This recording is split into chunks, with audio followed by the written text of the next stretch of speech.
அனைவருக்கும் வணக்கம். நான் ஆர்ச்சியார் தமிழ் ஃபன் ரேஞ்ச் யூடியூப் சேனலுடாக தற்போது நாங்கள் பார்க்க போகிற விடயமாக இருப்பது பாராளுமன்றத்தில் பல்வேறுபட்ட மாற்றங்கள், புதிதான ஒரு மாற்றங்கள் செய்யப்பட்டிருக்கின்றது. அது மட்டுமன்றி அனுரகுமார் திசாநாயக்க அவர்களின் அரசாங்கத்தின் அமைச்சரவையில் பல்வேறுபட்ட புதிய மாற்றங்களும் ஏற்பட்டிருக்கின்றது. அதை பற்றி ஒரு தகவலாகவும் இது இருக்க போகின்றது. நீங்கள் செய்ய வேண்டிய யூடியூப் சேனலை சப்ஸ்கிரைப் பண்ணுங்க, லைக் பண்ணுங்க. ஏதாவது கருத்துக்கள் இருந்தால் எனது Tamil fun range YouTube channel கமெண்டோடாக நீங்கள் சொல்லிக்கொள்ள முடியும் என கேட்டு வீடியோக்குள்ள போகலாம். வாங்க வீடியோக்குள்ள போகும்.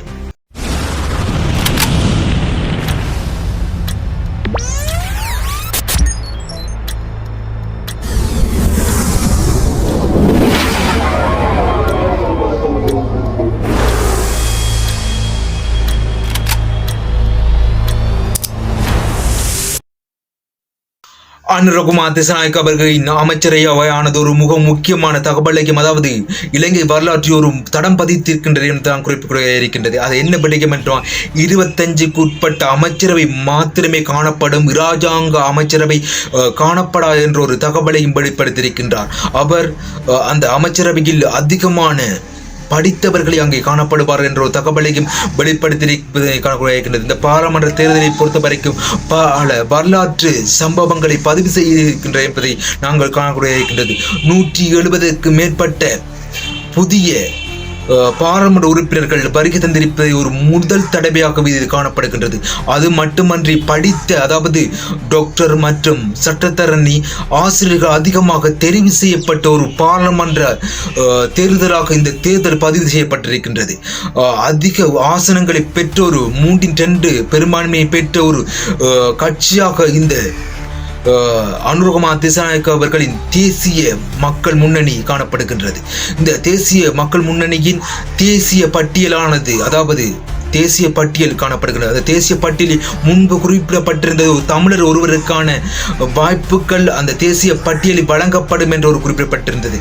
ஆனால் அதற்கான தேசிய பட்டியலுக்கான ஒருவர், ஒரு தமிழர் தெரிவு செய்யப்பட்டிருக்கின்றார். சந்திரசேகரம் என்ற ஒரு ஜாழ்ப்பாணத்தைச் சேர்ந்த ஒருவருக்கான அந்த தேசிய பட்டியலில் உள்வாங்கப்பட்டிருப்பதை நாங்கள் காணக்கூடிய இருக்கின்றது.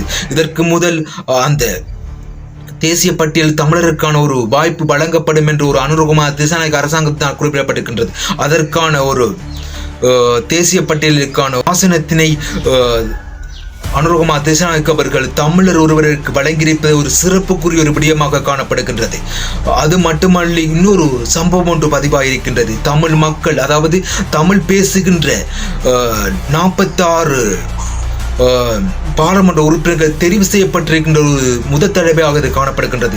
தமிழ் பேசுகின்றது என்றால் முஸ்லிம் மற்றும் தமிழர்கள் அனைவரும் சேர்ந்து ஒரு தமிழ் பேசுகின்ற 46 பாராளுமன்ற உறுப்பினர்கள் தெரிவு செய்யப்பட்டிருக்கின்றது. ஒரு வரலாற்று சம்பவமாகவே இது காணப்படுகின்றது. இன்னொரு விடயம் ஒன்று நடைபெற்றிருக்கின்றது. அதாவது சபாநாயகர் பதவியானது ஒரு தமிழருக்கு வழங்கப்படும். ஆனால் அதிகமாக நாங்கள் எதிர்பார்க்கின்றோம் உபசபாநாயகர் பதவிதான் ஒரு தமிழர் ஒருவருக்கு வழங்கப்படும் என்ற ஒரு தகவல் தற்போது அறியக்கூடியதாக இருக்கின்றது. அவ்வாறு முறையில் தான் நடக்கும் என்றுதான் நாங்களும் காணக்கூடியதாக இருக்கின்றது.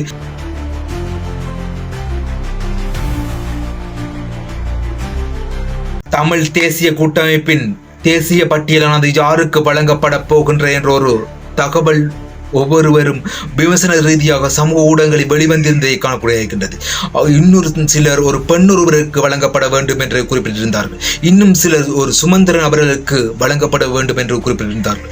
ஆனால் சுமந்திரன் அவர்கள் ஊடக வாயிலாக குறிப்பிட்டிருந்தார், பாராளுமன்றத்துக்கு அவர் தேசிய பட்டியலில் வரமாட்டார் என்ற ஒரு கருத்தினையும் வெளிப்படுத்தியிருந்தார். அதுக்கு அடுத்ததாக ஒரு பெண் ஒருவருக்கு வழங்கப்படும் என்ற ஒரு கருத்தும் வெளிவந்திருந்தது. அதற்கு தற்போது என்ன நடந்திருக்கின்றது என்றால், வன்னியைச் சேர்ந்த ஒரு டாக்டர் சத்தியலிங்கம் என்பவருக்கு இந்த தேசிய பட்டியலானது வழங்கப்பட்டிருப்பதை நாங்கள் காணக்கூடியதாக இருக்கின்றது.